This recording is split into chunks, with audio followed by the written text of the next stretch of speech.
আসসালামু আলাইকুম। আজকে আমরা ক্রাবি থেকে পাতায়া চলে যাব। তাই সকাল সকাল ব্রেকফাস্ট করে আমরা চলে এসেছি ক্রাবি ইন্টারন্যাশনাল এয়ারপোর্টে।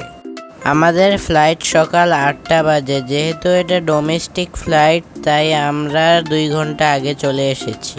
আমরা এয়ারপোর্টে এসে চেক ইন করে নিলাম।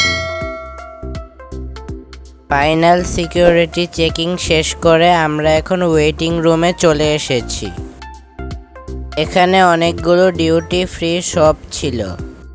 আজকে আমরা এয়ার এশিয়ার ফ্লাইটের মাধ্যমে যাব।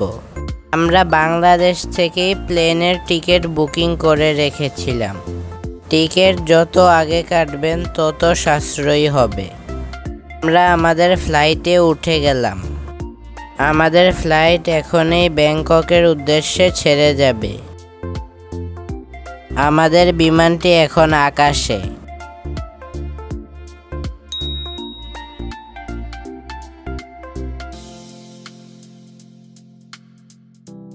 রাস্তাঘাট, বাড়ি ঘর এইগুলা আকাশ থেকে অনেক ছোট দেখাচ্ছে। আকাশে তুলার মতো মেঘ উড়ে বেড়াচ্ছে। টেক অফ করার পর আমরা আমাদের লাগেজ কালেক্ট করে নিলাম। এয়ারপোর্ট থেকে লোকাল বাসে করে আমরা চলে এসেছি ব্যাংককের চাতুচাক বাস টার্মিনালে। ঢাকার সায়দাবাদের মতোই এটি অনেক বড় বাস টার্মিনাল। এটা হচ্ছে টিকিট কাউন্টার। আমরা এখান থেকে বাসের মাধ্যমে যাব পাতায়া। ব্যাংকক থেকে পাতায়া বাস ভাড়া জন প্রতি 190 থাই বাদ করে নিচ্ছে। এটা হচ্ছে বাস স্ট্যান্ড। এখন আমরা বাসে করে রওনা হব পাতায়ার উদ্দেশ্যে।